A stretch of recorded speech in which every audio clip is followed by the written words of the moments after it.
Oke, ada sebuah keputusan yang diambil oleh kita punya pemimpin-pemimpin bangsa ya, yang berdampak sampai hari ini. Dan kita merayakan 79 tahun bangsa yang merdeka ini bukan kebetulan. Kita sudah didahului oleh pemimpin yang mengambil keputusan dan berani mengambil keputusan bahkan. Ada sebuah tempat di Alkitab yang beberapa keluarga dan bahkan keturunan-keturunan ini mereka mengambil keputusan di tempat itu sehingga ada sesuatu janji Tuhan yang terjadi di dalam keturunan-keturunan mereka, dan itu berdampak sampai hari ini.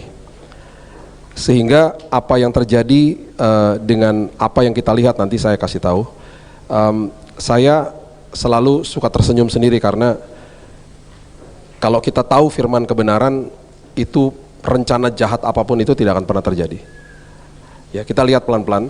Nah, tempat itu namanya Sikem di Alkitab, S-I-K-H-E-M. Tempat ini adalah tempat yang ternyata merupakan hidden gem. Kalau kita pelajari, kita lihat apa yang terjadi di situ. Karena banyak sekali keputusan demi keputusan yang diambil di tempat itu, sehingga ada hal-hal besar yang terjadi generasi demi generasi. Sama seperti apa yang pemimpin kita ambil, baik itu benar atau salah, berdampaknya kepada kita hari ini. Ya, salah satunya adalah ya kemerdekaan, sesuatu yang diwariskan secara luar biasa. Ada juga yang diwariskan tidak baik gitu ya, penundaan pembangunan dan lain sebagainya yang akhirnya berdampak juga sampai hari ini. Itu yang dilakukan beberapa keluarga ini di dalam tempat yang namanya Sikem. Bapak Ibu kalau cari kota Sikem hari ini udah nggak ada, udah dirubah namanya jadi Nablus. Nablus itu ada sekitar 2 jam kalau kita berangkat ke arah utara dari Bethlehem. Ada di tepi barat di West Bank, dan area itu adalah area yang namanya Palestina hari ini. Berikutnya ke sana, bilang sama tour guide-nya tolong antar saya ke Nablus. Karena ada sebuah tempat yang terjadi di situ yang hari ini masih ada di kota itu. Dan ini sangat menarik untuk dilihat. Jadi hari ini saya bawa kita ke dalam sebuah sedikit history lesson supaya semuanya ngerti apa yang terjadi. Karena ini sebuah dampak yang luar biasa yang terjadi. Sikem pertama kali disebut, by the way sorry ya suara saya agak saya lagi interview ke radio, mau jadi penyiar radio. Puji Tuhan balik suaranya, karena hari Selasa kemarin saya harus cancel pelayanan karena betul-betul habis. Oke, Kejadian 12 ayat 6 sampai 7 mengatakan begini. Kejadian 12 ayat 6 sampai 7. Abram berjalan melalui negeri itu sampai ke suatu tempat dekat Sikem, yakni pohon tarbantin di More. Waktu itu orang Kanaan diam di negeri itu. Ketika itu Tuhan menampakkan diri kepada Abram dan berfirman, "Aku akan memberikan negeri ini kepada keturunanmu." Maka didirikan di situ mezbah bagi Tuhan yang telah menampakkan diri kepadanya. Ini perjalanan dia juga sangat-sangat menarik sih ya. Abram ini berangkat dari kota namanya Ur, Mesopotamia, sekarang Irak. Waktu kalau kita belajar di awal, itu waktu dia disuruh berangkat ke tempat tanah perjanjian, dia nggak pernah dikasih tahu tempat tujuannya, hanya dikasih tahu arahnya aja. Jadi dia berangkat dengan iman ke sana, dengan keluarganya yang ex penyembah berhala. Dan ini jadi presiden bagi keturunannya dia yang terjadi saat itu. Dia sampai di tanah Kanaan akhirnya, dia dikasih tahu sama Tuhan, one day this land will be under your generation. Satu hari tanah ini akan dioccupy oleh keturunanmu, yaitu bangsa Israel. Dan caranya Tuhan bawa bangsa Israel untuk sampai kepada tanah Kanan itu juga sangat ajaib. Ada Yusuf di dalamnya dan lain sebagainya, itu sejarah yang sangat dahsyat lah. Abram nggak pernah tahu lah tanah itu akan didiami sama keturunannya. Dia cuman menyatakan bahwa dia percaya. Jadi kalau dia bangun mezbah di Sikem, itu berarti saya percaya kepada janji Tuhan. Itu adalah arti daripada sebuah mezbah yang dibangun ketika ada janji Tuhan yang dilontarkan kepada manusia. So that's what happened. Itu yang terjadi pada saat itu ya. Abram bilang yes Lord. Kita perlu mengetahui bahwa Alkitab banyak sekali menyatakan kepada kita bahwa Tuhan mendahului kita. Jadi gini, kalau kita baca Tuhan mendahului bangsa ini, Tuhan mendahului ini dan lain sebagainya, kita harus punya sebuah mindset bahwa Tuhan gak bergerak di dalam kronos atau waktunya manusia. Waktunya manusia itu sangat terbatas, kita satu hari ada 24 jam.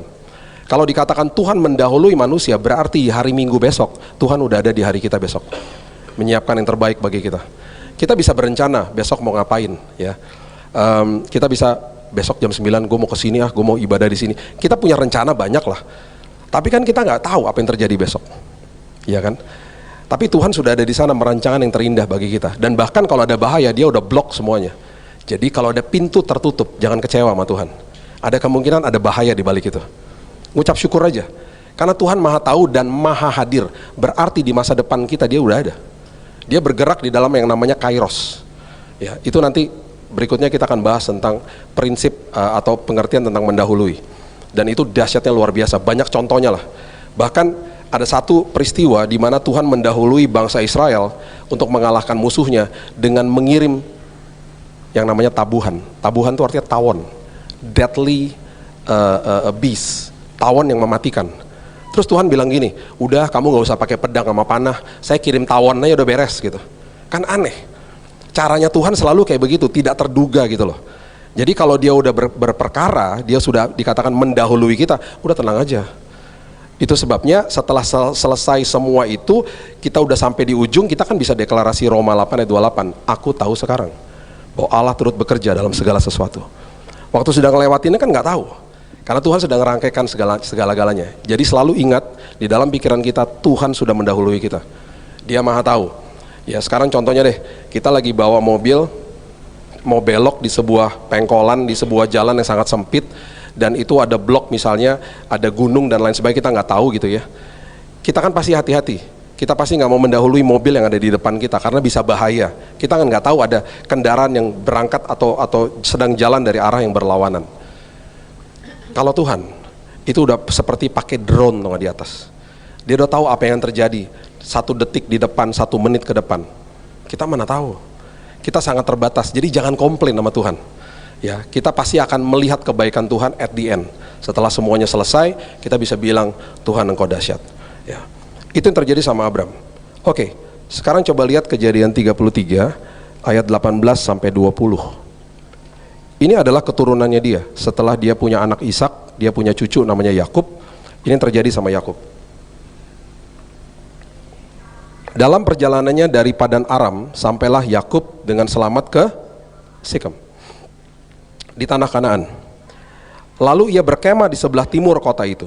Kemudian dibelinya lah dari anak-anak Hemor, bapak Sikem. Rupanya Sikem ini tanah yang dimiliki oleh seorang bapak namanya Sikem. Ini seorang bapak yang menyerahkan tanahnya. Jadi rupanya dari dia. Sebidang tanah tempat ia memasang kemahnya dengan harga 100 kesita.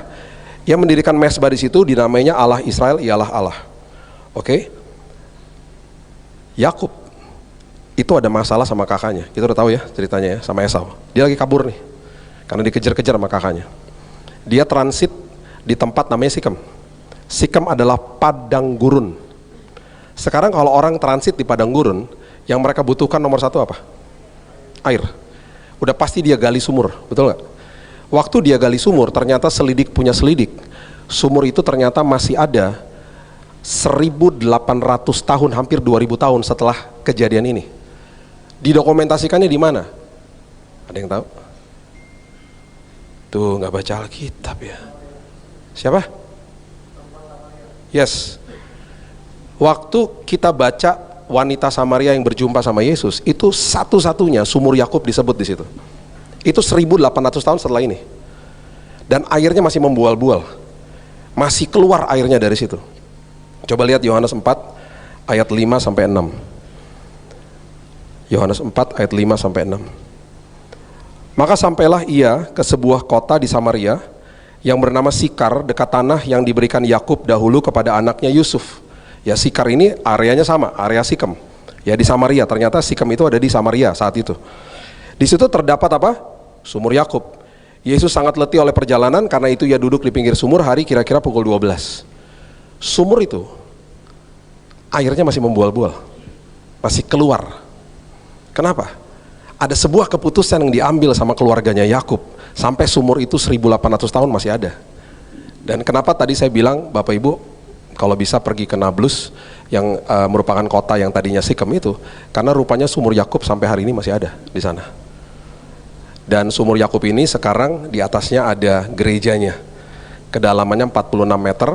Bapak Ibu bisa minum airnya sangat jernih, karena ada berkat Tuhan yang terjadi. Karena ada sebuah keputusan yang diambil sama keluarganya Yakub. Coba kita balik lagi, Kejadian 35 ayat 1 sampai 5. Coba lihat. Kejadian 35 ayat 1 sampai 5.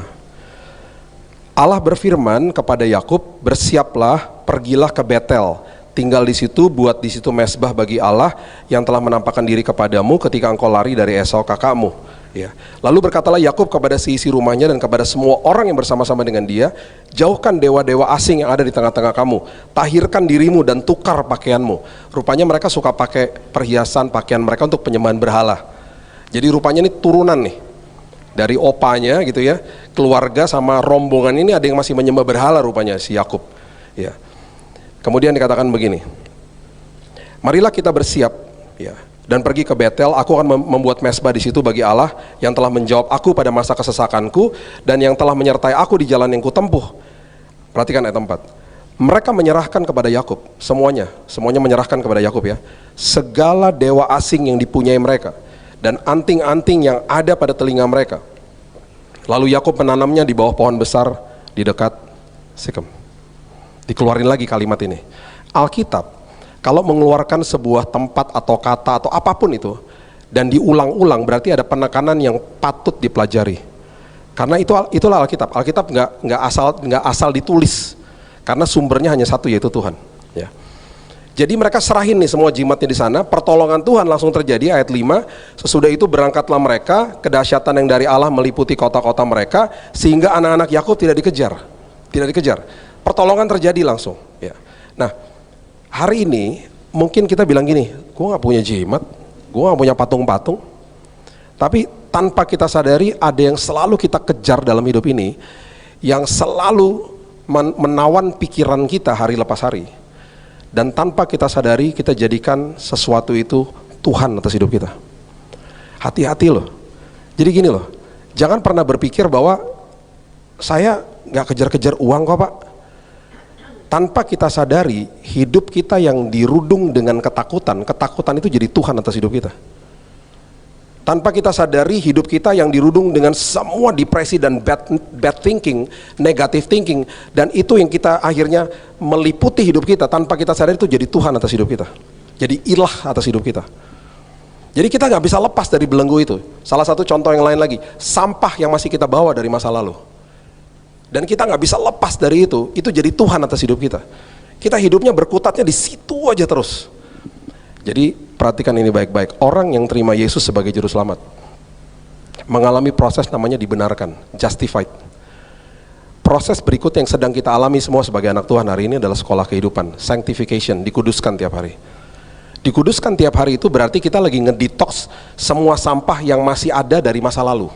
Itu sebabnya ada sekolah kehidupan yang terjadi setiap hari. Dan itu patut kita jalani dengan kerendahan hati supaya semuanya itu lepas dari hidup kita. Oke, itu satu sisi. Satu sisinya lagi hal-hal kecil yang mungkin kita nggak tahu. Bangun pagi misalnya, kerjaannya kita liatin orang yang kita kesal gitu loh. Bukain YouTube-nya, bukain IG-nya dia misalnya. Keluar negeri melulu ya, flexing melulu loh gitu. Pagi-pagi kita bangun liatin dia gitu. Itu tanpa kita sadari, itu jadi Tuhan atas hidup kita, menguasai kehidupan kita. Semua yang kita kejar, tanpa kita sadari itu jadi Tuhan atas hidup kita. Jadi jangan pikir bahwa, oh saya nggak punya jimat, saya nggak punya dewa-dewa kok. Tetapi kita dikelabui sama iblis dengan hal-hal seperti ini. Dan itu sebabnya kita nggak pernah bertumbuh di dalam kasih karunia Tuhan, nggak pernah bertumbuh di dalam kedewasaan, karena hidupnya begitu berkutat di situ terus. Ya, saya pernah katakan di tempat ini, ingat Indonesia tahun lalu nomor 1 di dunia, 5 jam per hari di depan sosmed.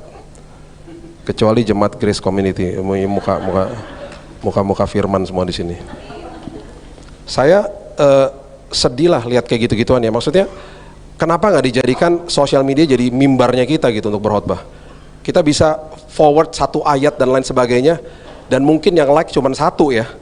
Nanti satu hari di sorga Tuhan bilang itu kamu ingat nggak waktu kamu forward ayat, terus yang like cuma 1 dan kamu kecewa, yang like cuma 1, itu orang udah bertobat, rumahnya deket-deketan sama kamu di sorga. We never know loh. Kita nggak pernah tahu. Saya dapat kesaksian dari teman saya di Pekalongan. Dia bilang gini, dia rajin masukin firman Tuhan di Facebooknya dia. Tanpa dia sadari, ada 2 orang dari Sumatera terima Yesus gara-gara dia. gara-gara postingannya dia. Yang satu di Padang, satu lagi di Sumatera Utara. Dan dia masuk ke Messenger, dia mulai kontak dan lain sebagainya. Bahkan yang dari Sumatera Utara datang ke Pekalongan minta dibaptis. Itu gara-gara postingan. Gara-gara postingan. Kita nggak pernah tahu, banjiri sosial media dengan firman Tuhan.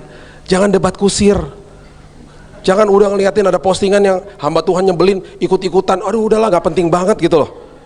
Tinggalin kayak gitu-gitu tuh sampah, tau nggak? Lihat yang benar, lihat yang baik, lihat yang jadi makanan yang sehat bagi saya. Udah gitu tabur kebenaran di dalam situ gitu loh. Ini keputusan yang diambil sama Yakub yang terjadi. Oke, this is what happened. Bukan sekedar sumurnya aja airnya membual-bual. Bapak Ibu tahu apa yang terjadi sama Yakub setelah dia mengalami pertolongan Tuhan? Dia punya 12 anak toh.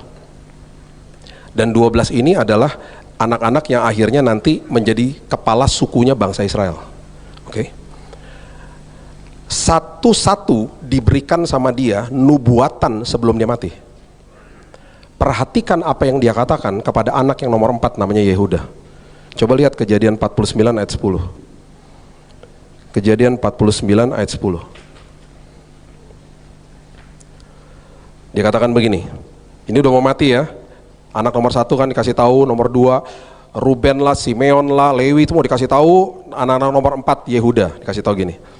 Tongkat kerajaan tidak akan beranjak dari Yehuda, ataupun lambang pemerintahan dari antara kakinya, sampai dia datang yang berhak atasnya, maka kepadanya akan takluk bangsa-bangsa.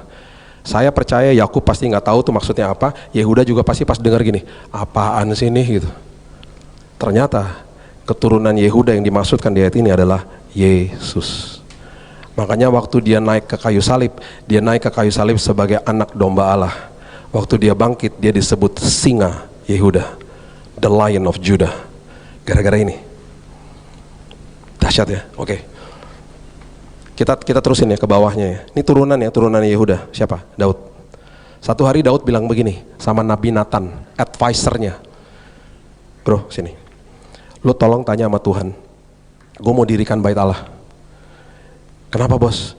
Karena nggak bener, tabut perjanjian masa ada di sebuah kemah yang reot, sementara aku tinggal di dalam sebuah istana yang dibuat dari kayu aras.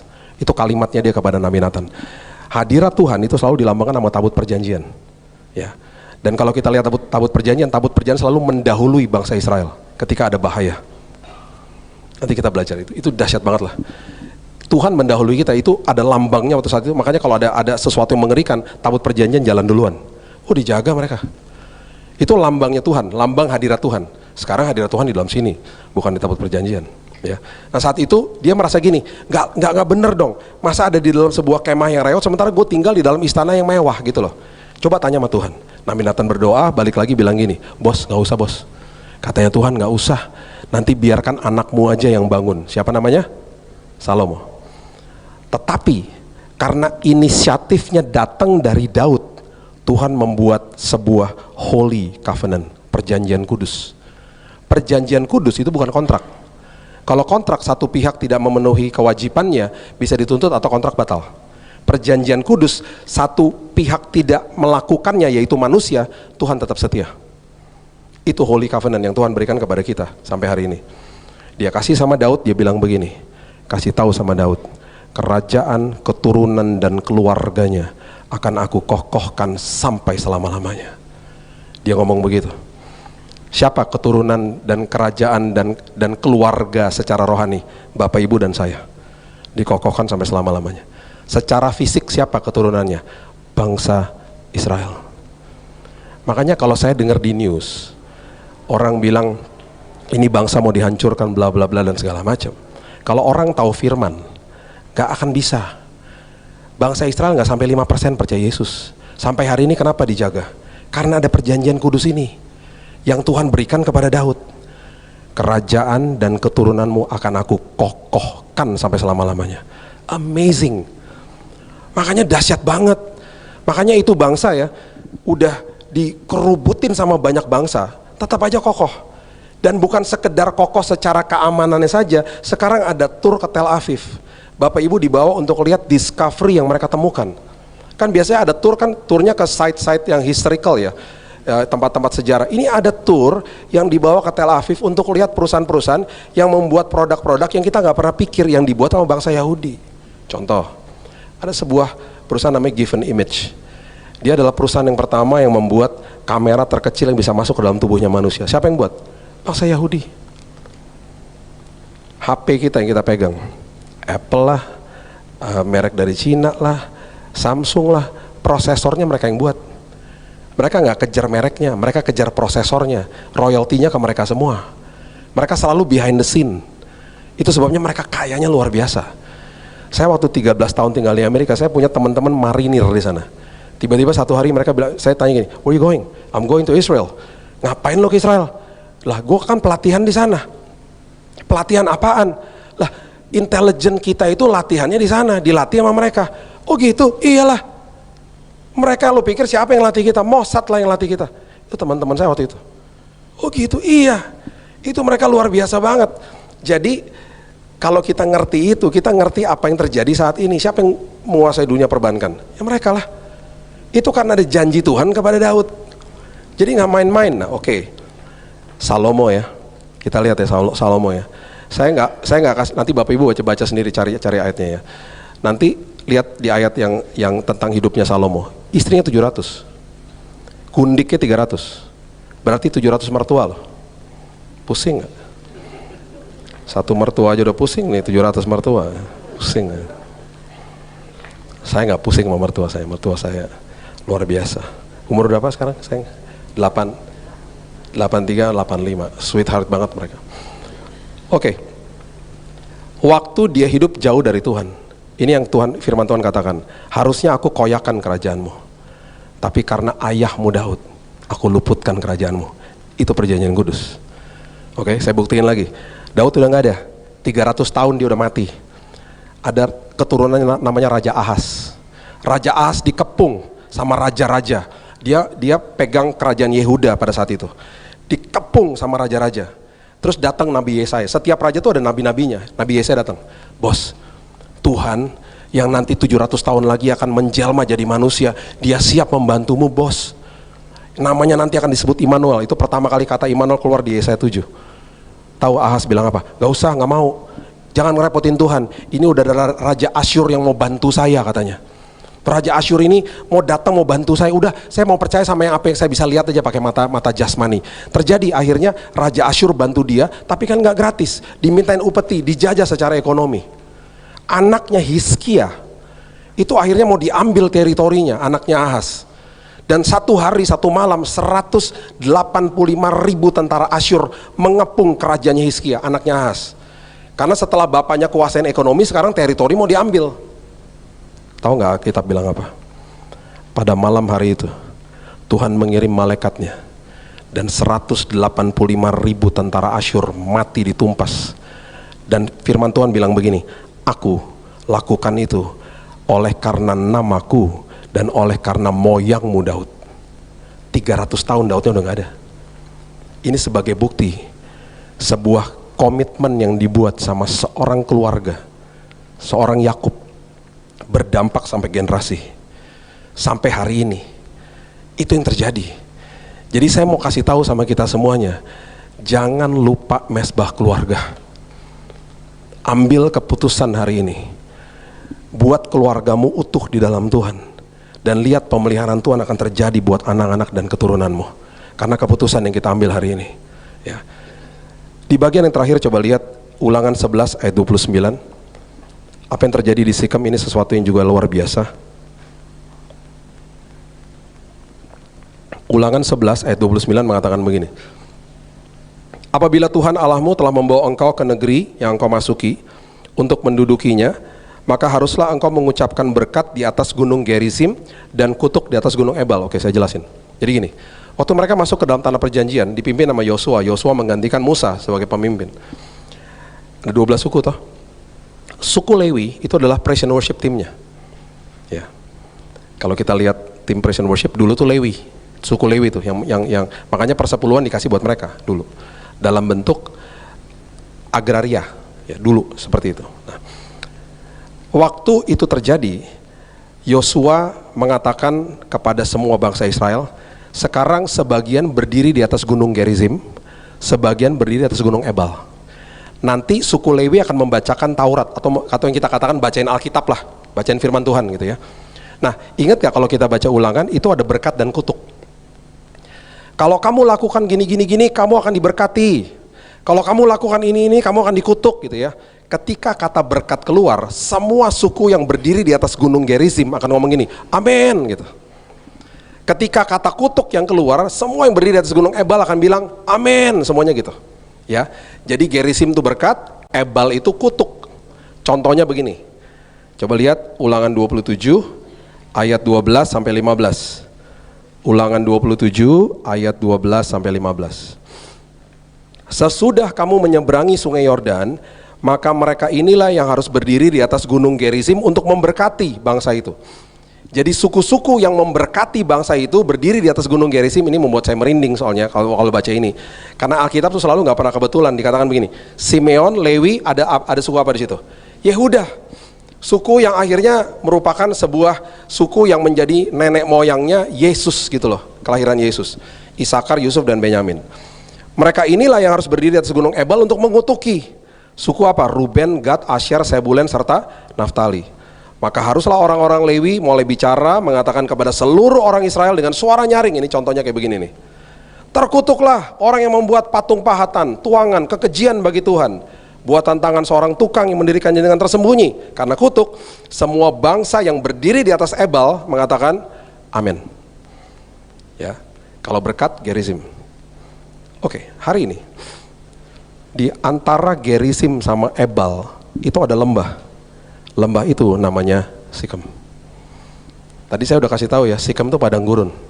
Kalau Bapak Ibu pergi ke Sikem hari ini di Nablus dan lihat ke Bukit Gerizim dan Bukit Ebal, Bukit Ebalnya tandus karena kutuk dikatakan di situ.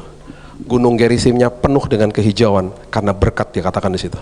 Dan ada mata air mengalir dari Gerizim sampai kepada Sikem, dan hari ini Sikem sangat hijau karena ada mata air keluar dari situ. Dengan kata lain, di Sikem, jaga mulutmu. Kalau kita lagi bergumul, lagi doain suami, istri, anak yang lagi berontak, jangan ngomong gini, Pak Pendeta, tolong doakan suami saya Pak, emang dia brengsek Pak orangnya Pak. Jangan ngomong gitu, udah minta doain terus kita bilang dia brengsek lagi. Bilang gini, Pak, saya tahu dia tuh orang baik Pak. Saya tahu iblis sedang menguasai hatinya. Tuhan, saya percaya dia akan kembali kepada kami. Tuhan, saya percaya anak saya akan kembali kepada saya. Dan jangan kutukin mereka. Ingat, ada life and death, hidup dan mati di bibir dan mulutmu. Hati-hati loh. Sebuah tempat geografi aja bisa tandus gara-gara kutuk, apalagi sebuah kehidupan. Makanya orang yang selalu bilang gini, aduh gue stres nih, aduh gue stres terus akhirnya. Harusnya kan bilang apa? Enggak, gue happy. Lo oke nggak? Gue happy. Saya ngajarin anak saya Raina ya, waktu dia umur 4 tahun dia kena gejala pneumonia. Karena saya dikatakan sama dokter pengidap asma, jadi nurun ke anak saya. Ngasih taunya depan anak saya lagi. Terus dia dirawat di rumah sakit pas umur 4 tahun, dikasih nebulizer dan lain sebagainya. Waktu dokternya habis ngomong, saya bilang gini sama dia, Kak, besok kalau semua orang datang ke kamar kamu, kan pasti ngomong gini, aduh kamu sakit apa, kamu sakit ya, kamu harus ngomong gini, enggak, aku udah sembuh dalam nama Yesus. Terus dia bilang gini, berarti bohong dong Dad. Enggak lah, itu gak bohong, itu namanya pernyataan iman. Terus dia bilang gini, apaan tuh pernyataan iman? Aduh saya makin pusing jelasinnya. Udah ikutin Dedi aja deh gitu. Jadi benar, besoknya orang-orang mulai datang kan ke kamar ya, aduh kamu kasihan banget, kamu sakit ya. Iya, salah, sorry, katanya Dedi, aku udah sembuh dalam nama Yesus, katanya gitu. Dia ngomong gitu terus. Setelah 6 bulan dia dinyatakan bersih paru-parunya. Dan sekarang dia udah 24 tahun. Berarti itu udah 20 tahun sebelumnya. Ini anak sehatnya luar biasa. Dia lagi training untuk lari maraton. Bayangin coba. Dia kalau flu cuma 2-3 hari hilang. Ini anak sehatnya luar biasa. Dan selalu saya ingatkan, kamu ingat gak pas kamu umur 4 tahun ngomong gitu? Iya Dad, aku ingat. Aku makin hati-hati sama perkataanku. So, waktu saya sakit, saya juga jaga perkataan saya ketika saya ambil perjamuan kudus. Sebentar kita akan ambil perjamuan kudus. Setiap orang seperti saya, selalu kalau kena kanker darah itu nungguin hasil tes darah kan. Setiap hari jam 5 tuh dokter datang, ambil darah. nanti jam 1 siang kita pasti berdua deg-degan, karena kita berharap hasil darahnya membaik gitu loh. Karena kadar darah saya itu waktu masuk rumah sakit di Januari 85% kanker semua udah. Jadi waktu susternya masuk ke kamar jam 1 siang bawa hasil darah, saya nggak pernah tahu hasilnya jelek atau tidak, karena waktu kamar dibuka dia selalu gini. Jadi saya nggak pernah tahu bagus gak, dia nggak pernah mau kasih tahu, lihat aja sendiri.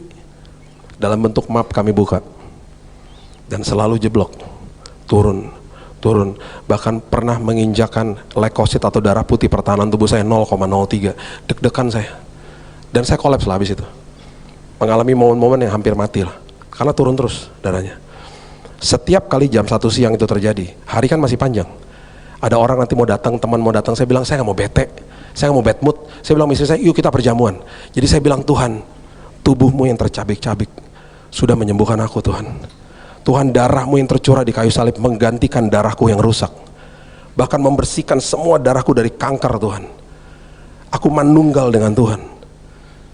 Setiap hari kita ngomong, dan dalam hitungan 1 bulan setelah diambil sampel darahnya di bulan Februari, dokternya bilang kadar kanker dalam darah Bapak hari ini 0% Pak. Dalam hitungan 1 bulan mujizat terjadi. Dan itu saya percaya yang kita perkatakan di dalam kehidupan ini itu terjadi sama tubuh dan jiwa dan roh kita, gitu loh. Jadi hati-hati dengan perkataanmu. Ya, hati-hati dengan ketika ngobrol dan bercanda juga hati-hati dengan perkataanmu, ya. Dan pada akhirnya coba kita buka Yosua 24 dan Yosua pasal 15 sebagai ayat penutup. Saya cuma membuktikan kepada Bapak Ibu, ada sebuah ayat yang Bapak Ibu suka lihat terpajang di rumah-rumah, dan mungkin nggak sadar bahwa ayat itu ternyata terjadinya di Sikem. Yosua 24 ayat 1 mengatakan begini, kemudian Yosua mengumpulkan semua suku orang Israel di mana? Di Sikem. Dipanggil para tua-tua Israel, kepala hakim dan para pengatur pasukan, mereka berdiri di hadapan Allah. Oke?